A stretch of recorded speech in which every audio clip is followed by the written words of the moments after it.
Want to welcome everybody to the Daily Cheat Sheet here with the dude and Golan. Listen, right off the bat, I have to say something. We're all very close friends. I've known men since for a long time, and I have a handful, a little more than of close friends. But my close friends who do anything for, I love them, and I'll stand up for them. And I shared on the show the other day a friend of mine, who's a friend of ours, who's a Christian, one of the finest Christians you'll ever meet, is really distraught right now about what's going on in the MAGA movement.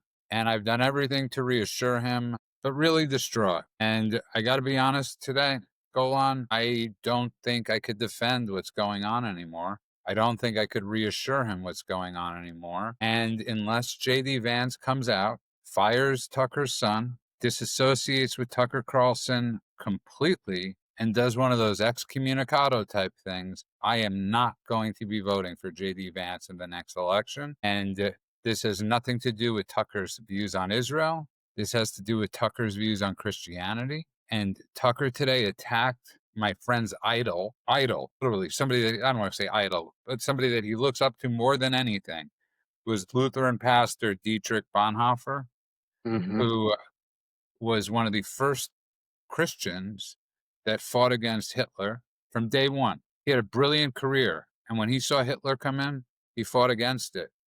And yeah, he was on a plot to kill Hitler. And he was eventually hung in 1945 by the Nazis. And had he not been German, he probably would have been canonized. Golan, I don't know if you saw what Tucker's comments were, but Tucker said it is extremely unchristian for Bonhoeffer to want to kill Hitler. And I could take that even a step further from what Tucker said. Well, what does that make the American army that went against Hitler? What does that make our allied forces that try to take out Hitler? What does that make them? What does that make America? Are we unchristian because we wanted to end what Hitler was doing? And this has to stop now. I can't stop Tucker. I cannot stop Tucker. None of us have the power to stop Tucker. But I can't deal with this. I can't deal with my friends' feelings and emotions. I feel terrible for everybody. Every Christian tonight should be appalled by Tucker Carlson. There's no question about it, not just tonight. It's something they should already be appalled about, but every day seems to bring a new low for this particular disgusting person who I don't know how anybody can look at what he's doing and not see that he is a paid operative, not see that he is paid off, not see that he has an agenda. There's an anti-American, anti-Christian, by the way, all of you Christians, anti-Christian, anti-Judeo-Christian values, anti-the West, pro-jihadi, pro-communism perspective. Tucker is someone who has been targeting not just historical figures, but entire groups of people and redefining what those groups of people mean in order to denigrate them. Judah, you said it yesterday and I can't get it out of my head. You said, Christian Zionist, I can't believe I'm using this phrase. And it's like, yeah, because it's an invented phrase. Because if you are Christian, you are a Zionist. And so the number of times that this person, Tucker Carlson, has gone after people, whether it's propping up people who go after Churchill, whether it's in this case him not even propping up, but directly going after an anti-Nazi martyr. There's no way to look at this guy and not see the corruption. And anyone who doesn't see it simply doesn't want to at this point. It's actually pretty simple when you just connect the dots. Tucker has it out for the Israel-America alliance. He wants to sabotage that. Now, if you need to sabotage that, then you need to run cover for Qatar. You need to demonize the Jews. You need to make it okay for Hitler. That's where we're at now. We're at that stage where Hitler was the good guy, Churchill was the bad guy. It all stems from his hatred of Israel and the Jews. And I don't know why he got to this point and what made this guy turn, but he's there. I mean, we're talking about Tucker, who years ago, we just shared this clip on X where he was singing the praises of Israel and the American alliance, and then it changed. And what changed? Well, our theory is that he's been paid off by Qatar. That's what it looks like. Maybe they're going to fund his presidential run or something, but Still my line. Judah has this theory that Tucker Well, wants so to I'll run get for into office. that in a second. Yeah. Well, I can't wait to hear this theory. I don't know this theory. How exciting. I don't necessarily agree with that, but Well, hang on. Judah I don't know sometimes what has it his is yet. So Ju- talk about something else and then come back yeah, around to it. Judah has his thumb on the pulse on a lot of this stuff. So, I've learned my Judah lesson. turns out to be right way I more know, I've often than I learned my want to lesson admit. not to just come out and say you're nuts. I was like, all right, let's see where this goes. But Thank if you, you guys. look I'm at the no one, longer the guy screaming Jesus is coming on the sidewalk. I finally have Well, some no, people. you are still the guy screaming Jesus is coming, but then you look up and Jesus is ambling down the street. Yeah. So, yeah. Anyways, well, go I on. mean, the one common denominator with everything Tucker is doing is there's an anti-Israel bias and there's a cover for Qatar operation going on. You see it clearly. He never talks about the money that Qatar is pouring into our country to poison our kids' minds. All of the Antifa stuff, all of the Black Lives Matter riots, all of the anti-Israel riots, the pro-Palestine riots, it's all funded by Qatar. The two guys, this just came out. There's a website called Track APAC where they're not tracking Qatar. They're not tracking anyone else's lobbying efforts. It's just one, an American lobbying firm called APAC. The two guys that are running it are completely funded by Act Blue. So everyone on the right who keeps on citing the APAC tracker, you're actually now stooges for Act Blue, which is the Democrat Party machine to raise money. So Wait, this is where we've come. I want to push back on one thing that you said. You said that everything is about destroying Israel or destroying the Israel-America alliance. I think it's more nefarious than that. I agree. There is an old saying, if you want to destroy America, start with Israel, right? The reason why is it's not some psycho kind of conspiracy theory thing. It's an actual argument about geopolitical reality. Israel is America's forward operating shield, right? You don't defend the castle by waiting for the invader to get to the gates. You defend the castle with outposts far beyond the walls. Israel is that outpost. So if you can take Israel down, that means the shield goes away, Iran expands unchecked, terror groups gain territory, they gain funding, they gain legitimacy. You're literally talking about global energy instability skyrocketing, wars, refugees, all of that. But you're also breaking America's strategic credibility, right? There's trust that has to do with it. Because if now you're going to have other countries start to doubt U.S. resolve in terms of their allies, that could be NATO, that could be South Korea, it could be Japan, it could be anybody. Basically, it's about them building doubt against the United States. And when you know that the enemies of Israel and America are the same, because these are two countries that are both pro-West, pro-democracy countries, what you're watching is whether it's Iran or any of the Hamas, ISIS, Muslim Brotherhood, IRGC, every jihadi that's shouting death to Israel also chants death to America, right? It's the little one and then the big one every single time. They're not two separate movements. This is one movement. So if Israel falls, the groups don't retire. They grow, they become emboldened, they gain resources, they gain territory, they gain legitimacy, and they come after America. To me, and I could go on and on and on about how I feel like going after Israel is basically just cutting the legs out from under America. But it also, and we're seeing it happen now, and this is a really big one that I honestly hadn't thought of until I'm watching it happen, thanks to the Tuckers and the Candaces and the others. If you collapse the U.S. and Israel alliance, you're splitting America at home. That's the psychological angle. And you're attacking it via religious angles and cultural and political and moral. And that's what Tucker's trying to do right now. This, to me, is Tucker being paid to weaken America, to weaken the West, not Israel. Israel is just the brick in the wall that when it falls, all the rest comes with it. That's my opinion. I don't see where he's going with this, and what you're saying makes a lot of sense. I don't see that Tucker hates America. I don't think that's where it's born out of. I think it's born out of running cover for Qatar, doing all the talking points that Qatar But wants. who cares if it's because of hate or because of money? No, I agree. You know, when Cypher took you. down the Nebuchadnezzar in the Matrix, he wasn't doing it because he hated humanity. He was doing it because the robot said, "We're hooking you up for life." Again, but today I'm Great reference. extremely more offended about what he did against this pasture. About Bonhoeffer. Okay, and there's a lot. This dude was like the Charles Bronson of Germany. Okay, he was like this guy was like the death wish. And let me just tell you a little bit. What Tucker said was about him is if you hold up Tucker, if you hold up he's a cautionary tale of what people today could become if you start calling people Nazis. This is what Tucker said. So let me tell you a little bit about this. badass pastor dude. In 1941, he joined German intelligence, allowing him to avoid military service. Bonhoeffer used his Abwehr post as cover for his role in multiple secret plots to overthrow or assassinate Hitler. Through his official cover, Bonhoeffer was able to travel internationally and act as a courier between the resistance and foreign contacts, such as ecumenical movement in Switzerland and Sweden.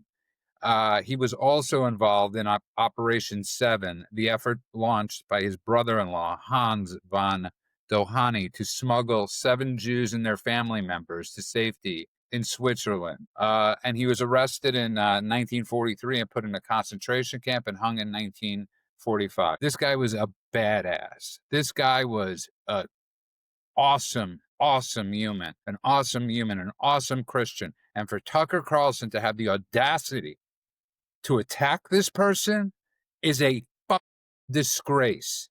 And for anybody to associate with this disgraceful and despicable human, they in kind are a despicable human. And I am sick and tired of people running cover for Tucker Carlson. If any of my friends held these views, they would be out of my life. This is disgusting. This is, again, forget about Israel for a second. He attacked Christianity. He attacked a hero today. And that is just vile. I'm sorry for cursing. I think that your moral outrage is the right moral outrage. It's beyond disgusting. It's revealing. To me, that's the big crux of the whole thing. It is disgusting. Of course, it's abhorrent. A guy who actually stood up to the Nazis, he stood up to prison and torture and even execution ultimately for the cause here, while joining the resistance and saving Jews, like you said, and refusing to bow to Hitler, all of that. So yes, obviously it's disgusting for sure. I agree with you. And your outrage is absolutely well placed. But to me, it is revealing. There is that moment, right? I don't remember what, I think it was Dave Chappelle in one of his stand-ups was like, you have that fight with your wife and she says all sorts of terrible things about you. And then she goes one step too far. And then she's like, and that's why your mother's a bitch. And it's like, that one was too far. Okay, now we know that something happened. This is beyond the rest of the argument. That's what this is. This is this moment when up until now you've been like, well, maybe he was just curious. Maybe when he was interviewing Nick Fuentes and he said, hey, do your own interview. I just wanted to reveal what he said. You're like, well, I guess he was revealing what he says, so maybe I can let it go. This is the mother is a bitch moment for Tucker. This is the moment when you can no longer deny that he is not just intellectually bankrupt, but morally inverted. This is the moment when anyone who is still following him, this pudgy, grievance pandering carnival barker, anyone who is still following him now knows they are following a liar who is anti-American, anti-Christian, anti-West, and anti-democracy. There's no more denying it. When he was fighting with Shapiro, you go, all right, maybe this is just a personal thing between him and Shapiro. When he was fighting with Levin, you go, all right, maybe it's just him and Levin. Then he has Fuentes on. You're like, oh, now he's platforming this guy.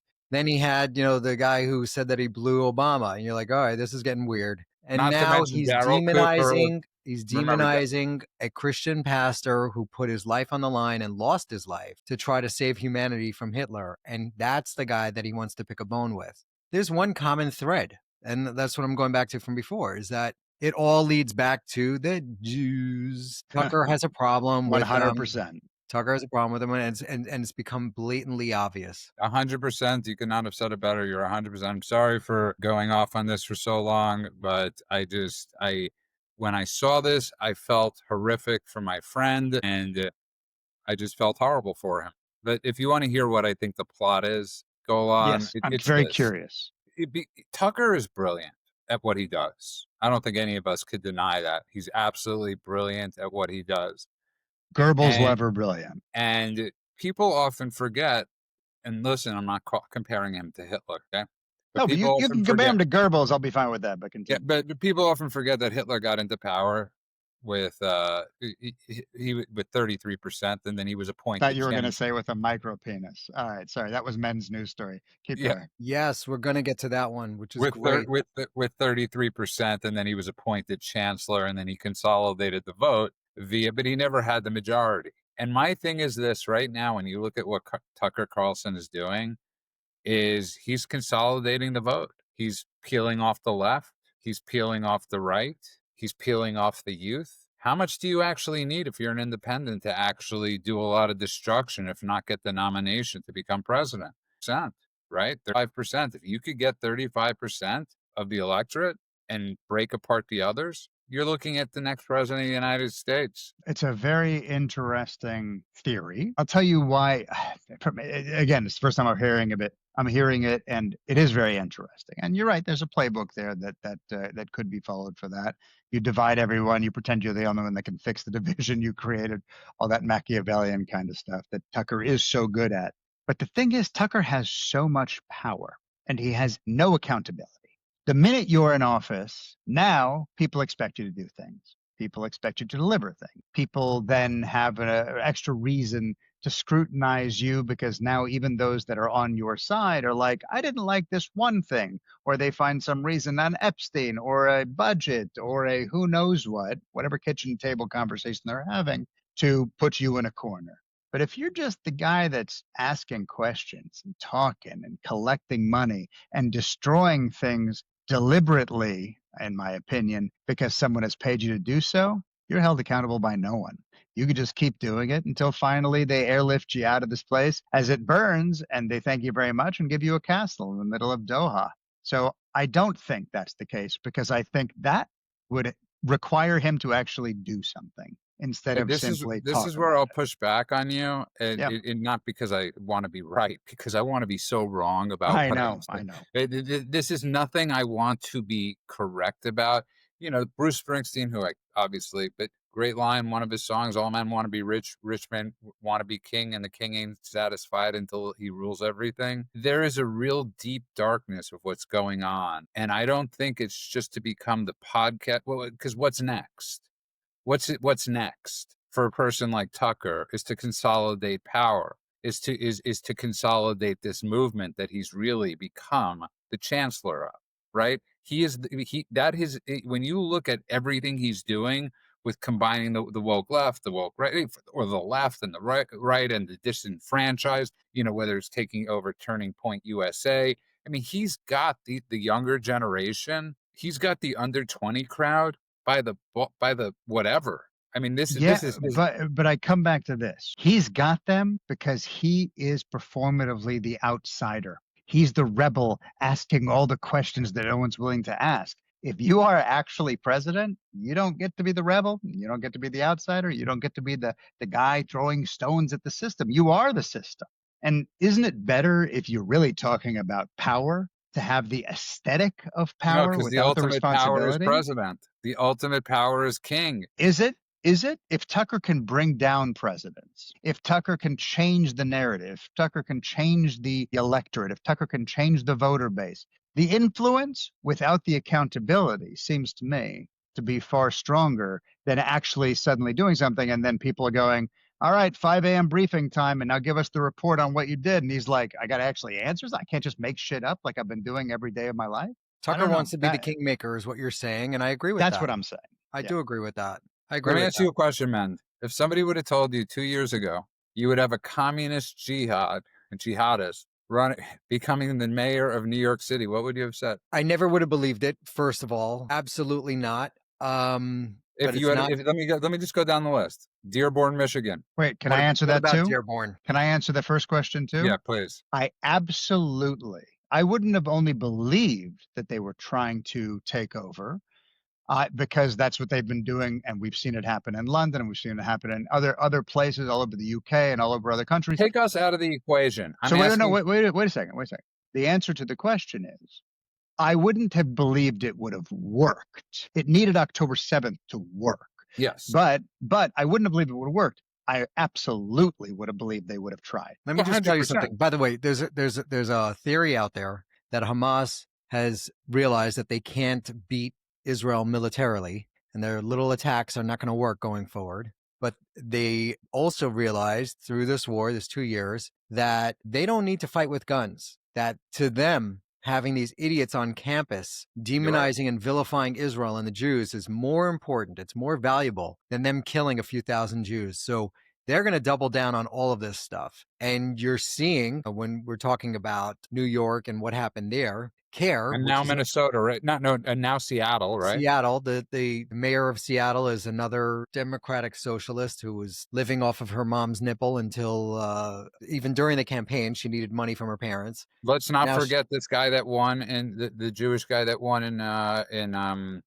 Minnesota, Minnesota, that gave his speech in Somali. Swahili. Yeah, Somali. Swahili, Anyway, there's a girl, she was Miss Iraq. She has since gotten out, and she posts a lot of reality-based stuff when it comes to Islam and it comes to the radicals and the lunatics in a lot of these countries. Council on Islamic Relations, which is CARE, the Muslim Brotherhood-backed organization that's funded The through Qatar. unindicted co-conspirator in the largest conspiracy terrorist case in U.S. history. Continue. Yep. So they came out and announced the victory of at least 38 Muslim candidates in the elections on Tuesday across the United States. So that was when we had those elections in various positions, including state legislative councils, mayoral positions, American cities. So go on and on and on. Yes. One second. Don't gloss over that. Say that again. How Which many? part? Mayoral positions? How many? No, the number. 38. 38 Muslim candidates won. 38. At once. This is this And past the only election. thing, men, that I'll push back on that you said, because everything is 100% accurate, except for one thing. They didn't realize they don't need to fire a shot. They designed this process to specifically not have a weapon involved. Remember, we keep coming back to Yuri Bezmenov. When he talked about that 50 to 20 years of demoralization, part of the conversation was without firing a shot. This wasn't something they realized. This was something they planned. Very accurate. I got to just say, we have the professor. We have the professor. I love it. You're the love professor it now too. Would you stop? I would not have known about the 38 number until you just brought it up. So I thank you very much for bringing that up. So don't. Which, by the way, can you imagine what an insane number that is? Can you imagine? Muslims. 38 Muslims in one shot. And by the way, this isn't, as we talked about offline, the three of us, there's 38 Muslims who all, by the way, are ideologically in lockstep. That's a homogenized group. In addition to that, we have the Democratic, Democratic Socialists, right? But that's not counting them. That's not in counting addition. You're them. right. That's in addition. If you looked at what was leaked from the Democratic Socialists that went to Mamdani in New York saying these are the things we'd like you to implement, the whole list is just anti-Jewish, anti-Israel stuff. They don't care about buses. They don't care about grocery stores. All they cared about was that. So you may as well add them to the jihadi list as well, which means that in one election cycle, we have high double digits of people that are looking to destroy the West, and of course, specifically the Jews and Israel, but America too, in one shot. You know, a lot of people say that some of these cities need to fail. We got to just let them be, and they got to learn the lesson. Tell that to the Iranians that were wearing bikinis in 1979, and now they're all in burqas. Tell that to the Afghanis who had their traditional garb. Tell that to the Somalis, everywhere that they've taken over, it never bounces back. You don't come back from that. This is not one of those things where they'll wake up Monday morning and say, oh, we did it wrong. Let's have a do-over. No. Once you go down this path, there's no return. Just so you know, I've changed my mind on it. Okay? I've absolutely changed my mind on this. I think there does need to be government intervention. I was talking to you yesterday about everybody keeps on talking about the housing crisis and affordability. We have major cities right now where you could buy a city block for $500,000. $500,000. You could buy there are houses in Detroit you could buy for $500. I saw a group of I think it was 15 young newly married couples that went to Detroit and they said, you know what? Let's just buy the whole block. This way we could redo it and it'll be a somewhat safe neighborhood if like you go in with enough people. But they're buying these houses. Some of these houses are like $500. You're buying a house for nothing. Then you throw some money into it. These guys scraped together some money. They did it. I saw people buying schools and they converted it into like condos or whatever. But my point was, it's not that we have an affordability. The reason we have a housing crisis or affordability crisis, and nobody's talking about it, is because there's only a few cities people actually want to live in, and feel safe. And New York is not going to be one of them. You know So who said that? You know who said that recently and took a ton of pushback? Ben Shapiro. Ben Shapiro I said, did not know that. yeah, he said the housing crisis is not really a housing crisis. It's just maybe you can't afford to live in New York City, but you could afford to live in Memphis, Tennessee, or And maybe your inability to live in those places means you shouldn't live in those places. Not that we should supplement your income Let to me tell you allow something. you to live wherever the hell you want to live. I lived in New York City and I was on Amsterdam Avenue, which is 1 block away from Broadway. And on the Upper West Side, I lived in Tribeca. I lived in a couple of places. We were paying, at the time, a ridiculous amount for like a 2-bedroom apartment. Next door to us was city housing. So you have Mhm.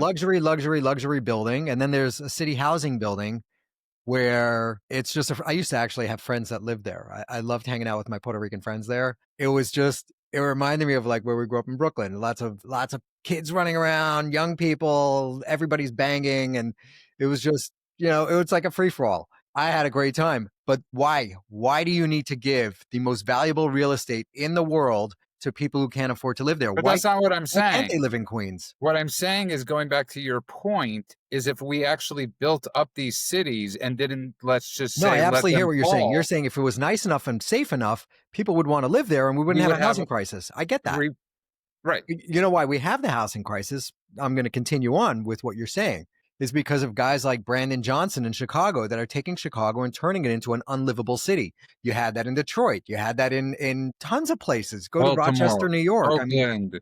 Hey, there you go. there's California is a great example. There's so many cities in California that used to be great, best climate in the country, and or maybe besides for Hawaii, but nobody wants to live there. Nobody wants to live in Oakland. Who wants to go get carjacked in Oakland? So you're right. You are Yeah, right. but the idea, and I know that you've changed your mind on this, but that kind of smug little elitist phrase of "Don't worry, the world will course correct, so we should do nothing," obviously isn't working, right? You Well, can look it's back. changed. That's the thing. The What's course changed? the course correct, going into the theory of course correction is Mhm. not, you're not taking into account the changes in the world. Okay? So How do you mean? both men and I grew up in New York City, and we had Dinkins who pretty much, put the The nail on worst. the The nail in the worst. coffin Mhm. for New York, right? But then out of that was Giuliani. But you're talking about 33, 34 years ago. The world has changed in 34 years. So I'm not going to think that Mamdani somehow, think about it like this, go on. It's like, and somebody brought up this point, and I thought it was brilliant, and not enough people talk about it. And this should be one of the talking points to fight this, right? To combat this. So they voted in Mamdani, right? They're making it sound like a Republican was running New York. A Republican hasn't run New York for over 20 years. So it was a Democrat, so it was a communist that took over for a Democrat socialist. There's no more of that course correction. It wasn't like a Democrat idiot like Dinkins who just was Right. inept, and Giuliani took over. You're talking about people voting in a communist over a Democrat socialist to ruin the city. So people used to be able to see that there was a difference in the parties of how they ran things. But now you're talking about all these cities that, right? So go to Seattle, where men just brought up, where this woman won. It wasn't like she beat out a Republican. She beat out a socialist. What we've seen in the last few presidential cycles was Obama did not want to have a vice president who would outshine him, be smarter than him. So he picked Joe Biden, who's slightly a lot dumber actually than Obama. Obama's pretty smart. Biden didn't want to have someone outshine him. So he picked that nincompoop Kamala Harris. So you're getting dumber and dumber people. By the And way, that cycle continued because Kamala picked the big the fat Tim other guy guy Walz. who who was Tim Tampon Walz. Tim, right? tampon Tim Tim. Walz. Yeah. And So, Hillary Clinton picked Tim Kaine. So yes. it's always dumber Just and dumber. fear? Is it just fear? What do you think that is? Just preservation of power? What is Well, I that? think in Obama's case, it had to do with race. I understand his thinking on that. Is, let me get a senator that's been around for like 96 years, who supposedly is extremely benign. I'm So a yeah, young black man. Let me get an old white guy. yeah. In Hillary's case, I never understood Tim Kaine. I don't think anybody. I mean, people don't even remember who Tim Kaine was. And I Tim will Kaine served. say we can be happy with Trump or unhappy with Trump and all recognize that if she'd picked a different vice president, she probably would be president. Yeah, if she had picked Shapiro, she probably would have won. You know, when we talk about this stuff, I was talking to a friend of mine who moved out of the States and he lives in Monaco now, and he's renounced his citizenship. He's done with this crazy stuff and he's living in the lap of luxury. He was telling me about London because he bought a place in London and then he had to sell it. London did something similar without the jihad aspect of it, although the mayor of London is a Muslim. I don't know if he's a jihadi. He's just a Muslim guy. Anyway, they enacted the I have wealth a tax. whole rant about how he may not be a jihadi on the surface, but the way he weakened Oh, that city he's and an the Islamist. choices that he He's an made. Islamist. Yeah, I don't know were- enough about him. That's why I'm not weighing in. It's not Okay, in my fair wheelhouse. I enough. don't His know name enough is about Khan. His name is, what is it? Sadiq Khan. Sadiq. Sadiq Khan. He's an Islamist. Yeah, But Sadiq you Khan. can also look at sorry man, I'm just gonna one quick 2 sentence thing and I'll give it back to you, which is if you're talking about the UK, you can see that a country that once ruled the world can't rule its own streets. No, Right? they're done. They're going into debt like And crazy. but to your point, they specifically, and they were verbal about this, they pretended for years that the rise of their extremist, let's call them extremist enclaves, we all know what I'm talking about, was this temporary cultural adjustment, as if letting radical groups police neighborhoods and intimidate journalists and terrorize anyone who disagreed with them was some quirky phrase they would grow out of like a teenager. And no, it metastasized like it always does. And so, sorry, the UK is the poster child for how you don't let things course correct. Sorry, continue. I didn't mean to interrupt you. Yeah. So one is you're absolutely correct. There's a lot of issues plaguing the UK, and they're all to do with lefty policies. So they've instituted open borders. They let in crazy amounts of migrants, and then they ran cover for the rape gangs that were Muslim men from Pakistan raping British girls to the tune, I think, of 200,000. You could check me on that. I'm not sure if that's the exact number, but I think I heard that. Allowing the jihadis to run rampant with all of their protests and anti-Israel stuff and all the attacks that are going on and all of that nonsense. And then they elect this guy, Sadiq Khan, as the mayor. And I think it was building since before that. But they also have ridiculous climate policies. I don't know if I said that, but it's hurting their economy like crazy. So then they say, oh, we're going to tax the rich in London. They came out, I think it was in 2024, with this idea, tax the rich. We're going to tax them. I forgot how much. 11,300 millionaires moved out of the city in 2024. Jeez.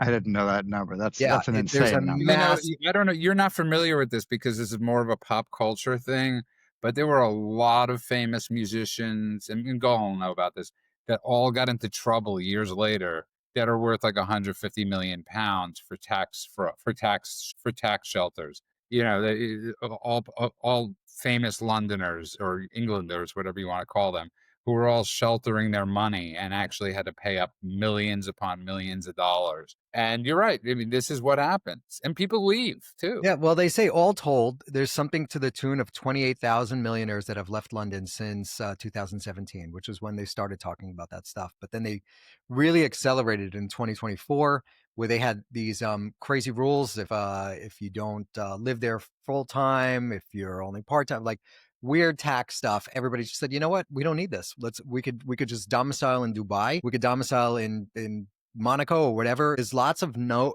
tax havens where you could go, and people are mobile. They're able to move. It's much easier here for people in New York to move to Florida, and you're going to see that, and it's already happening. You're seeing real estate spiking in Florida. And I'm not talking about the state of Florida. I'm talking about in the areas that New Yorkers would want to move to. So if you're talking about South Beach, Miami, those types of places, Boca Raton, for sure, real estate is spiking. If you're talking about, up in the Florida Panhandle, up next to Alabama, probably not so much. And the same thing is happening in Connecticut. People are getting out of New York, they're moving. They're able to move. So this idea that you could just tax your way out of this, that is not the way out. It's insane. It's insane. It's never. And we brought it up the other day. I think New York lost a whole bunch of their taxpayer base over the last few years because of the crime since COVID, but the budget has doubled. So they're spending way more. They have way less to get it from. They have way less people to tax. So they're just going to keep on taxing the middle class, which is how this always works. The original income tax was only supposed to be, I think, for 7 families. We're like, oh, we're going to tax the Rockefellers. And all the little minions said, great, tax the rich. Next thing you know, we're all paying 50% of our salaries in tax because the government, when you give them a little bit of control, they never cede it back to you. That's why people were so pissed during COVID, because all of these things, they're like, no, do not take our rights away. We get to decide whether or not we want to be vaccinated or whether we want to wear masks or whatever it was. But there's a long history of this where the government says, oh, we're going to do this thing this one time, and then they just renew it and continue it and extend it. And next thing you know, we're paying tax 4 or 5 times. You have a tax when you buy something. You have a tax when you get paid. You have a tax when you on your corporation. You have a tax when you give it to your kids. Like, you're getting that same money gets taxed 7,000 times. It doesn't make any sense. That's why I love what we're doing with tariffs. And I know there are some people that disagree with that, but I do think that if we could get rid of the national debt and get rid of income tax, that would be a win for the American people. Okay, let's move on a little bit. Love your knowledge about this. Go on. I just want to say one thing quickly because Jerry Jones's daughter made a brilliant move today. The owner of the Cowboys coming out and defending Bad Bunny for being at the Super Bowl. And she said, the same old thing. And this is what drives me crazy when people say this. We're a country built on immigrants, right? We're a country built on legal immigration. Okay. That's something that people that they forget to use that one word in between. We are a country built on legal immigration, not illegal immigration. Go on. There is a major difference. And I'm tired of people lumping the people that built America to the illegal immigration issue. And again, this isn't the illegal immigration of Reagan's time or of 20 years ago. This is the 21 million people that Biden let in that we have no idea who in God's name they are. You're 100% correct. And look, this is one of those phrases that gets tossed around. We're a country built on immigrants or whatever. You hear a lot of these phrases where you hear it so often that it's almost like, well, now we know it's truth. So when I say it, you can't argue with it.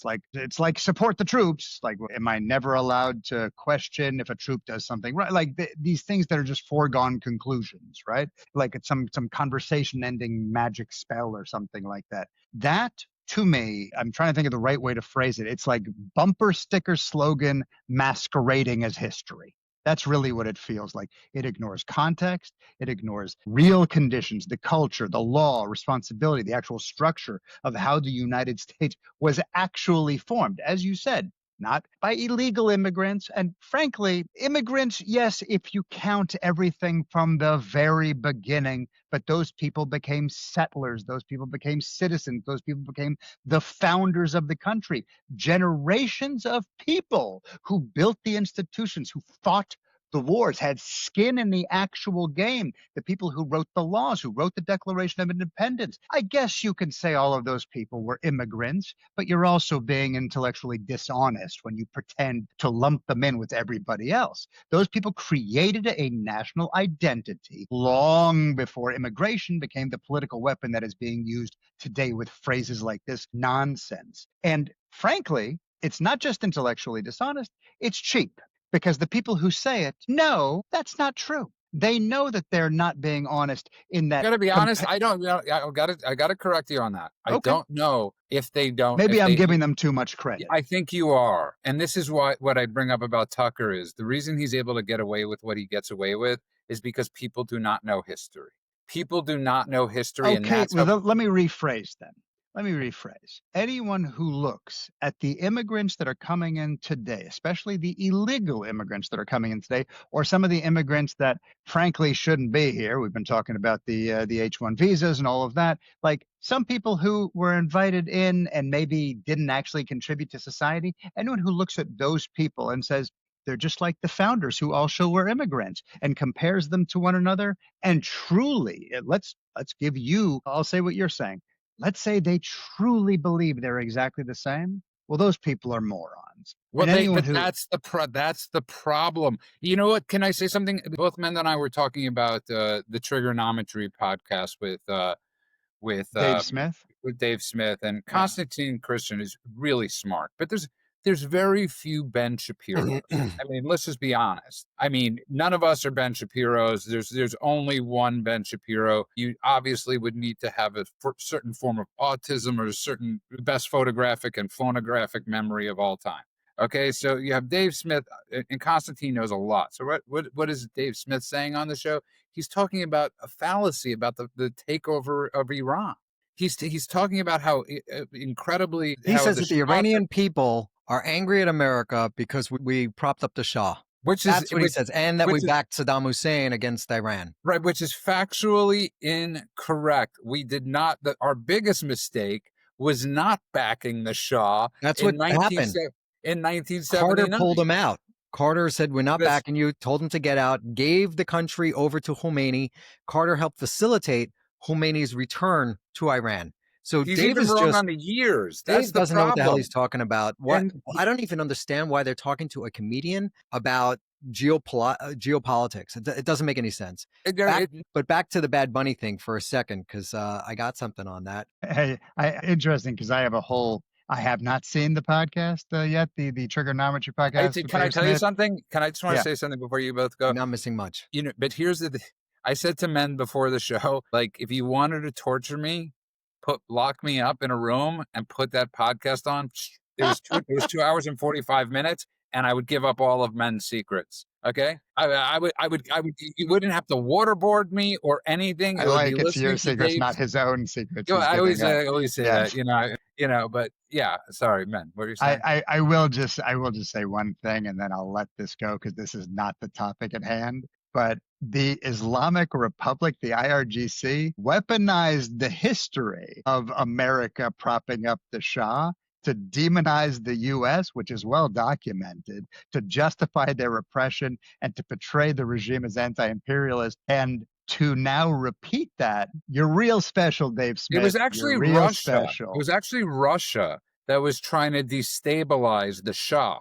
So the Shah was there, I believe, in 1943 is when he got in, and they had and the prime minister was like a plant from Russia. And God, I could be really wrong on this. But the Shah essentially got rid of the prime minister, which was allowed. So I have this isn't based in any sort of. That was in 53. 53? I thought when he was restored to power and he got rid of the prime minister. You're talking. I thought his family though was there in 43. I thought, anyways, I could be totally wrong on the year, but anyways, you get the point. You get the gist. And anyways, what's your Bad Bunny story? What were you saying, man? Okay, so first of all, a little background. Bad Bunny has expressed his dislike for Immigration and Customs Enforcement, ICE agents, calling them sons of bees for targeting people at their workplace. He skipped the tour. He did not include the U.S. in his tour because he said that he was afraid of ICE raids at his concerts. He has a music video where he mimics Donald Trump saying, I made a mistake. I want to apologize to immigrants in America. I know America is a whole continent. I want to say that this country is nothing without the immigrants. So, I mean, to say that he's made some statements that are not pro-America is an understatement. He also clearly doesn't know what he's talking about because he wants to know why Puerto Rico does not have representation. And the way that works, although Puerto Rico is an American territory, there's no representation, there's no taxation without representation. So Puerto Ricans pay no tax to the federal government. They get a lot of benefits and protection of the U.S., but they don't have to pay federal tax. And if they do get representation in Congress, because they basically have their own mini government, they don't have to deal with our stuff. If they do get representation in Congress, then they're going to be taxed just like every other state does. So there's a lot of people in Puerto Rico that are actually fighting to keep it the way it is because they kind of like not paying tax. I would love not paying tax. I have friends who moved to Puerto Rico before they sold their company about a year before. They're tax advisors that will help you with this. They'll have you relocate to Puerto Rico and then you sell your company. You don't pay any tax. You stay there for 6 months to a year. And then you're good. Or you can move to wherever you want because it's part of the U.S. So those are the statements that Bad Bunny made. Brett Favre, the Hall of Famer, stated that he would have chosen an artist who loves America like Jason Aldean and feels that Bad Bunny is not suitable. He's not a suitable choice for the Super Bowl halftime show. And I kind of agree with Brett Favre. I don't understand why these companies like Bud Light keep on doing these things because they're that piss off. international companies. Because that's why the Super Bowl, I brought this up many times. When you look at the NFL, every Sunday, they have a game on, whether it's in Berlin, whether it's in London, whatever part of Europe. They Right, so want that it to makes be sense. they want it to be international. It's Okay. not just that's why they stopped having like American acts. And by the way, just so we could all correct ourselves here, the Shah's father came to power in 25 in Iran. And then he took over, the Shah took over. And so Dave Smith's sort of point is that in 53, the CIA supposedly had a back coup That's what that I'm talking about. that supposedly cemented it, which is very negligible, the claim of it. It's extremely negligible. And that's what he's going on. It doesn't even matter because if you talk to any Iranian, they hate I, the I know. regime. This is public knowledge. The entire world knows it. The Iranians come out in masses, and the Masa Amini protests were huge. They are killing their daughters for not wearing the hijab correctly. No one in Iran likes this government. The only ones that do it are the people in the government. They're the ones that are fighting to stay in I just power. wanted to be factually correct with what I said. I just wanted it to be. I just want people to understand the history of what we're talking about. Next, I want to move on though quickly to a few more stories because before we do, it's worth pointing out that the Iranian government is so bad and they've mismanaged their water in that country so bad they're that almost done, right? Tehran is running out of water this weekend, and they're thinking about moving the capital to another part of the country where I don't know how you're going to move the most populous city in Iran, Tehran, to another location, and it's not even going to help because they have water issues because they're wasting all of their money trying to build nuclear bombs and That's missiles. great point. That's correct. That's what's happening. That's the point that you should bring up, right? Because what does Iran have in common? The same thing with Gaza, as everybody's always saying, Israel's not giving them enough water. Israel gave them as much desalination equipment as they need. And for people that are not familiar with what that is basically you're able to take as much water from the ocean and make it drinkable and make it livable for everybody. So Israel actually gave millions upon millions of dollars. And they're not obligated to. 100%. Israel's not obligated to give them any water. So Iran, on the other hand, well, you're enriching uranium and you're playing these games. Maybe you should have thought about building up desalination plants instead of trying to kill people, and you would not be going thirsty. And of course, that suggestion applies to most of the Islamist world who spend all of, whether it's the Houthis, whether it's Hamas, whether it's Hezbollah, spend all of their money either building rockets or building tunnels or launching missiles or what have you, and then suddenly turn around and go, why are we all broke? Where's all our aid? Phew. Yeah, well said. And the FU came today. The BBC apologized to President Trump. It sure did. Yeah, the BBC lawyers for the BBC have written to President Trump legal team in response to a letter received on Sunday. A BBC spokesperson said Thursday BBC chair, I'm not kidding with this name, Samir Shah, has separately sent a personal letter to the White House making Maybe clear that's the guy the CIA was propping up. That's the Shah they meant. making clear to President Trump that he and his corporation are sorry for the edit of the president's speech. The spokesperson said it has no plans to rebroadcast the documentary. Well, thank God. Thank you for that. And while the BBC sincerely regrets the manner in which the video clip was edited, we strongly disagree there is a basis for a defamation claim, the spokesperson said. So all they we didn't did exactly was take stuff out of context and re-edit it to mean something else. How is that defamation? They did it during the election. They put their thumb on the scale. He should not let them off the hook. I hope he sues the crap out of them. Bankrupt the BBC. It is a corrupt organization. There's a report that recently came out from some BBC insiders and the guy that did the audit, which found this thing. They are infested with Hamas apologists, if not actual Hamas members. 100%. And it's not just that. Remember, as we discussed this the other day, most people don't understand how big the BBC is. The BBC is not just a news organization. They're a conglomerate. And every single UK citizen pays a tax to fund the BBC. And they have hundreds, if not hundreds of or thousands of employees. They have thousands of employees. And it's socialized. Just so that people understand, it's socialized. This is another thing, Golan, when people dump on American like TV or cinema, it's easy to make a show when you're not paying the actors. Okay, you could spend as much on scenery as you want and make that, however you pronounce Downtown Abbey or any of these shows, as beautiful as it looks, because there's a cap on how much the actors make. It's socialized acting over there. I believe the max is $1 million a year. And go on, I'm not sure if you saw this story, but Eric Swalwell is now under investigation. I He's been did see referred that. for mortgage fraud in Washington, D.C. He claims it's political. So, maybe did wait a minute. Is it political when he banged the Chinese spy? Is it political when he was doing the mortgage fraud thing? Are those political or were those illegal things and breaches of trust? Because I'm confused. He keeps saying this has something to do with revenge, as if he didn't break the law or as if he didn't spill state secrets. Am I wrong in thinking that he did those things? Because what would make it political would be if it wasn't true. Help me out, guys. Anything? I have Did he no do idea. these things? Because what I understand is that he's being investigated for false statements in loan documents, right? Or Millions. That's what they all did the absolutely same scam. right. It's the exact. Is this a copy paste? Right? He said, as did all the other ones who have done this exact same scam.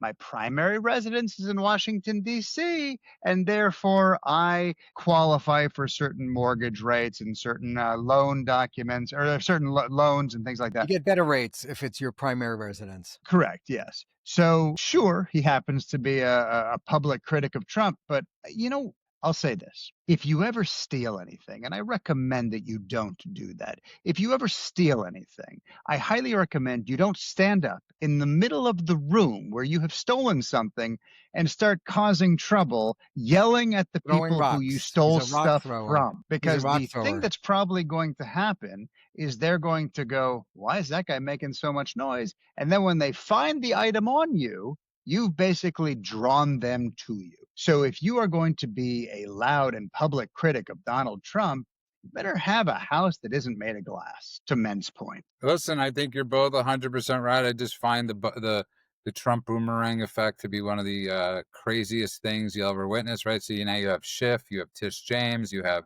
I don't know why they're Swalwell, not looking to whatever his name is, Swalwell, Swalwell, however you pronounce it. whatever. His Well, I believe it's Swalwell. Go ahead. the Fang honeypot thing where he was banging a Chinese spy, and he was on our intel committee. He was on some committee where he had advanced knowledge of what was That's going on. not even part of this investigation. That's just not a even. oopsie. Let's move on. That's what they should be looking into.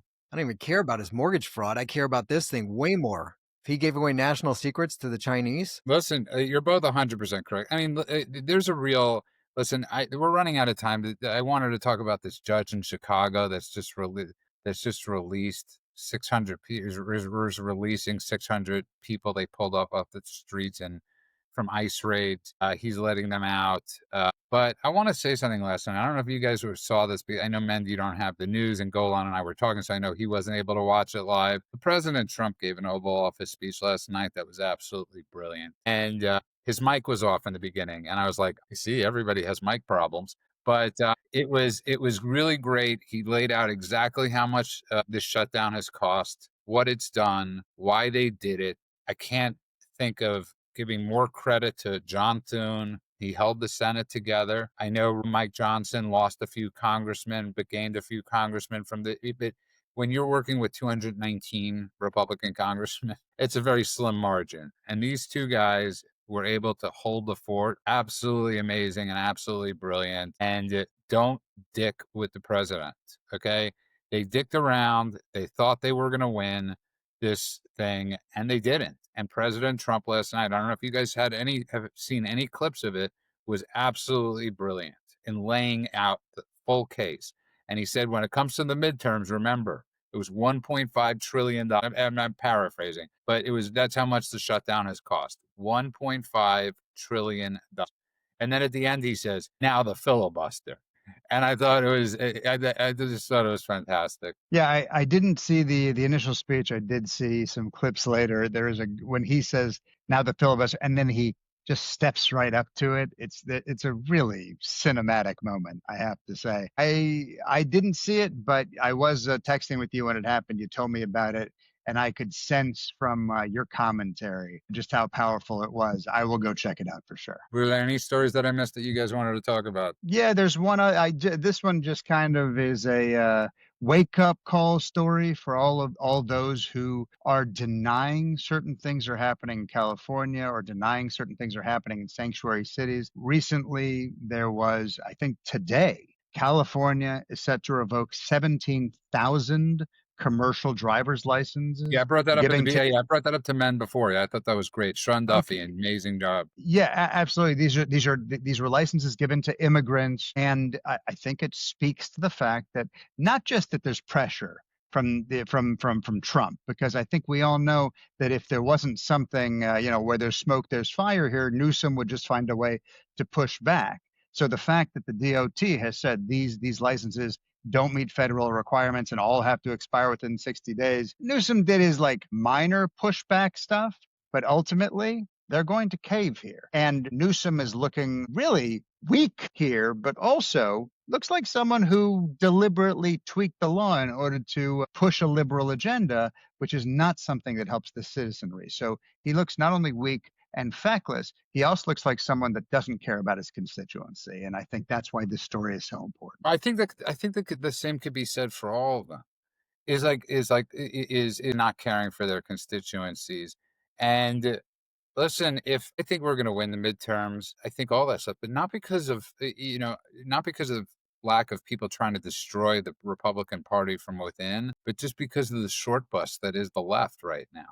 I mean, they are a party in disarray. And for anybody that doesn't think that could happen, look at what happened to the Democrat Party. It was eaten up from inside. It was eaten up from the inside and the outside. And you think all these things are flukes? I mean, Mamdani getting in, that's not a fluke. Seattle mayor, not a fluke. Seattle, Dearborn, Michigan, not a fluke. All designed. And we have to make sure that from within our own party, we don't have people that are doing the same thing. No longer, it's enough of calling them the woke right. They are one dangerous group, as Men pointed out with Megyn Kelly. Going after, who is Megyn Kelly going after now, Men? She's going after Mark Levin. She attacked Mark Levin and accused him of being the one who's causing a rift in the MAGA whatever. So Megyn Kelly, one, got caught lying about Ben Shapiro when he said that Candace Owens accused Erica Kirk of being in on the Charlie Kirk murder, which is vile and disgusting. The receipts came out. Candace said a number of things, but one, Erica is the one leading TPUSA, and she said it was an inside job. TPUSA knew about it. They were in on it. And then she also came out with a tweet that said Erica knew everything.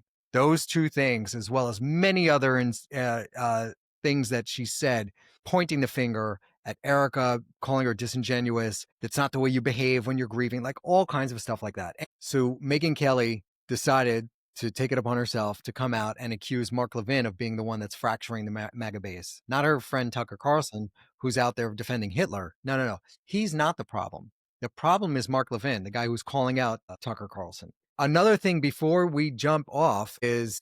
Can I just add one thing to that, by the way?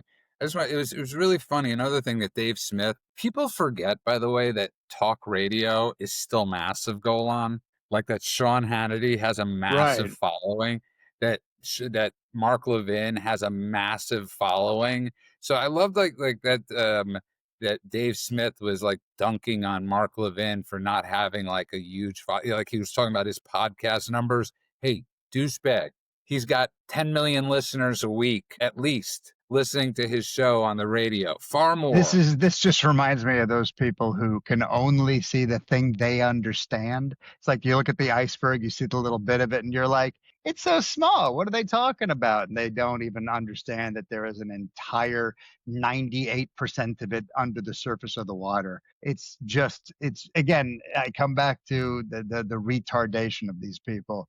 The fact that it's not just that they don't know, it's that they don't know and they will never learn. Well said. The last thing, man. All right. So the FBI took down a group of MS-13 gangbangers in LA. 5 guys were found guilty. So they already went to trial. They were found guilty. The victims were convicted of a variety of brutal murders. They included being strangled, strangling people, shooting people, stabbing them with knives and machetes, beating one with a baseball bat. Some of their bodies were dropped off a cliff in the Angeles National Forest. So these guys were rounded up, thank God, by the FBI, and they were just convicted. And in another raid, 150 illegal migrants were rounded up in Florida in an operation called Operation Dirtbag. Every single one of these 150 guys were sex offenders. These are people that preyed Bad on kids. hombres. What's that?